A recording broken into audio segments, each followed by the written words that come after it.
Hello! Hello, my dear Cancer. Hello, hello. Welcome back sa ating YouTube channel or Facebook page. My name is RJ, your tarot card reader, at ang gagawin natin today is ang yung second half of December. This is from December 16 hanggang sa katapusan, and this is a general reading. So reminder, paalala lamang po na ang gagawin natin today ay general reading, so hindi po ito 100% na magre-resonate para sa ating lahat. So please, my dear, lower your expectation pagdating po sa mga general reading. And my dear Cancer, sa mga gusto pong mag-inquire or magpabook ng reading sa akin, maaari lamang po na magpunta sa description box down below ng video na ito. At nandun, my dear, lahat ng kinakailangan mo para makontak ako. Kung sa Facebook page mo naman to, my dear, napapanood, mag-direct message ka na lang. Okay? So thank you very much. Okay? So tingnan natin, my dear Cancer, second half of December, cut na natin to into 3. Hanapin na natin ang iyong 8 cards, pero kung isasama mo ang bottom deck of the card, magiging 9 siya. Okay, so let's go tayo, my dear. Cancer, second half of December, let me see what is going on. The Justice card. Uy! Ang naramdaman ko kaagad is more on karma. Alam mo, my dear, ang nakukuha ko is parang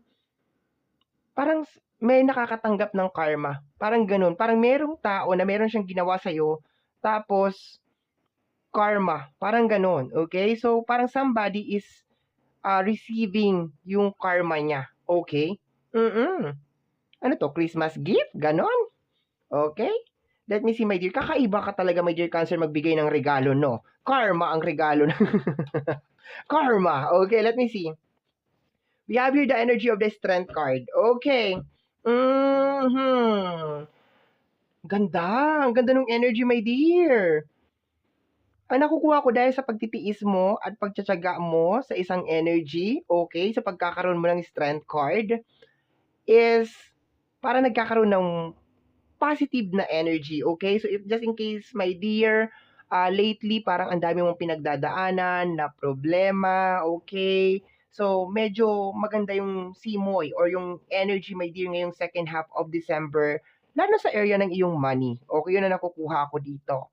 And hindi ko i-disregard yung nakuha ko na energy kanina, my dear Cancer, na merong energy or merong tao na nakaka-receive, my dear, ng karma, especially if you're dealing with Libra and you're dealing with Leo.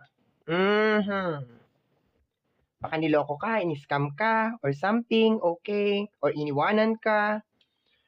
Alam mo, isa pa sa nakukuha ko, my dear, merong mga tao na parang akala nila hindi mo kaya.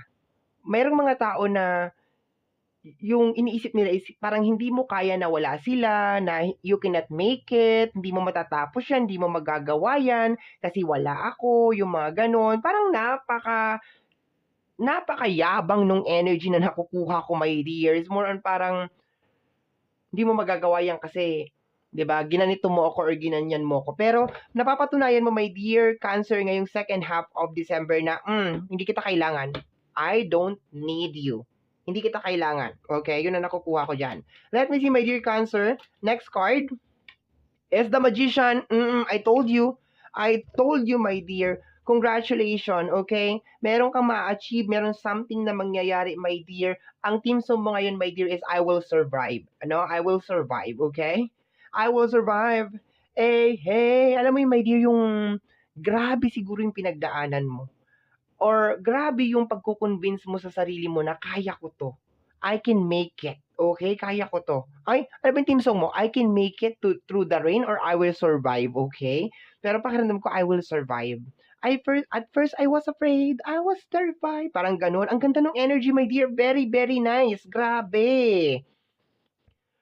For some of you, my dear, talagang ipagpatuloy mo lang talaga yung ganyan na mindset, yung ganyan na energy, okay, kahit iwanan ka o talikuran ka ng lahat, dire-diretso ka lang, and makikita mo talaga, my dear, there is a pasabog, there is an explosion, okay?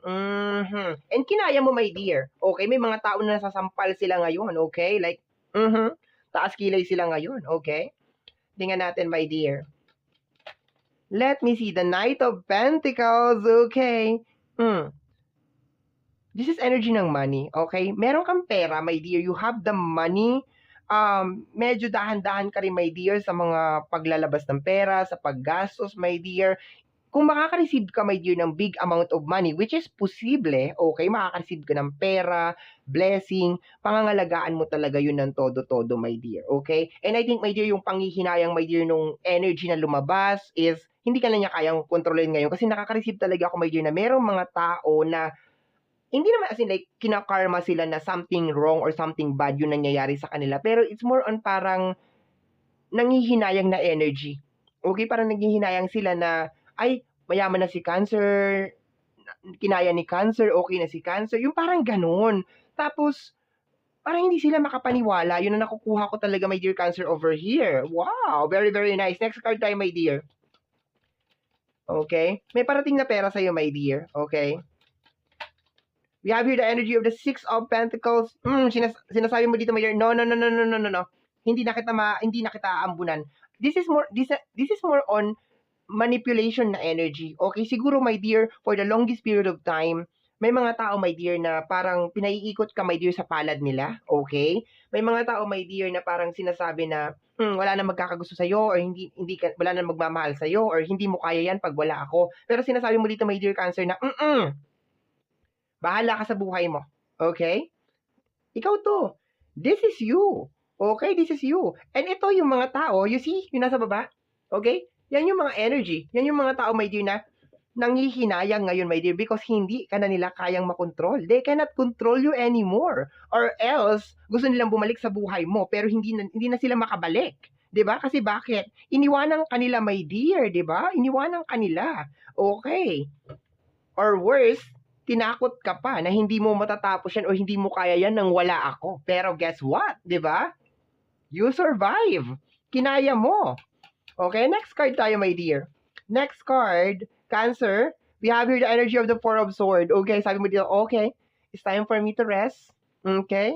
Alam mo, my dear, kung meron ka pa mga minamanifest, like meron ka pa talagang gustong-gusto talaga mangyari sa buhay mo, ito din yung time, my dear, talagang ipaubaya mo talaga, my dear, sa ating buong may kapal yung mga yan. Okay? Like, this is also the time na manghingi ka pa ng more strength, okay? More power na ipagpatuloy ko itong mga bagay na to, my dear. Kasi syempre nakakapagod, my dear, talaga na, di ba, makipaglaban sa pang-araw-araw na buhay para matupad yung mga bagay na gusto nating mangyari. Pero this is very, very nice, my dear. I love it. Nakukuha ko dito is parang fruit of your labor, parang something na parang ang tagal-tagal mo talaga, my dear, na ang tagal-tagal mo na yung energy niya, my dear Cancer, is more on parang matagal mong kinakausap yung sarili mo na kaya ko to, ilalaban ko to, I can make it, kayang-kaya ko talaga ito. And eto na siya, my dear, eto na, okay. Parang may parating talagang money, my dear. Okay, may parating ng money, okay. I can also feel over here na for some of you, magpapapamper kayo, baka pupunta kayo ng salon, or meron kayong pupuntahan na somewhere, magbabakasyon kayo, yun ang nakukuha ko dyan. I love the energy, my dear, okay. And, the Lovers. Okay.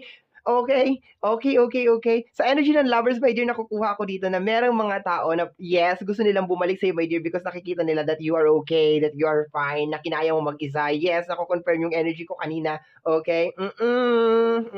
For some of you, my dear, talagang ini-enjoy lang ninyo ang second half of December, doing what you want. Sabi ko nga, yung iba sa inyo nagpapapamper, baka nagpapa-beauty, baka pupunta sa isang lugar, magbabakasyon, magre-relax, and you have the money. Okay? Meron kang kakayanan, you have the money because you will be receiving something, okay? Blessing, miracles, okay? And yun nga, pinaka-highlight lang ng reading natin ngayon is meron mga tao na parang they cannot believe. Meron mga energy na parang hindi sila makapaniwala na, nakasurvive siya? Kinaya niya yun? Guess what? Oo, kinaya ni Cancer. Okay, congratulations, my dear Cancer. We have here the energy of the Sun card. Bongga ka, te. Bonggang-bongga talaga ang reading mo ngayon, my dear. Okay? This is also energy of opportunities, my dear. Kung meron kang mga opportunities na hinihintay, like for example, meron kang mga gusto talaga, like meron kang ina-applyan, meron kang mga visa, paperworks, or something like that, this is energy of good news, okay? Sabi ko nga sa'yo, my dear, may parating na pera. I can feel talaga na may parating na pera and magiging super ingat ka talaga, my dear, sa paggagastos ng pera na yan. And there are some people, sabihin na lang natin, my dear, meron mga energy, my dear, that they will try to scam you. Pero, kilala na kita, alam ko na, ginawa mo na sa akin yan before, so no. Hindi mo na ako mai-scam, hindi na kita bibigyan, okay? And shock na shock, di ba? Shock na shock yung itsura, parang binuhusan na malamig na tubig na, Talaga? Okay, we have here the energy of the Hangman. You learn your lesson, my dear.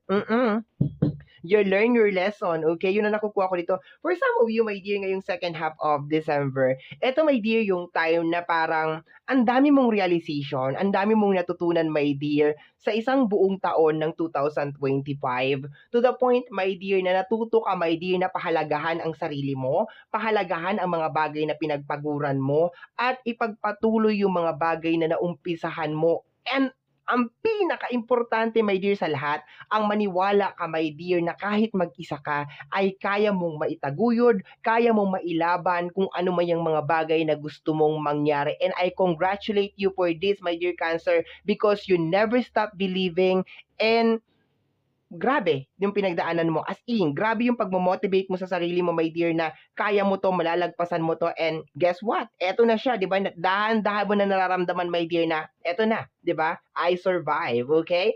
So, my dear Cancer, ito ang reading mo para sa yung second half of December. Somehow, my dear, kung nagustuhan mo ang ating reading, don't forget na mag-subscribe. My dear, ang notification bell para ma-update ka every time na meron tayong mga bagong upload. And please like, please share, please comment sa lahat po ng ating mga videos. Once again, my name is RJ, also known as Apo J. Maraming salamat po, and until next time, bye-bye. Thank you, my dear.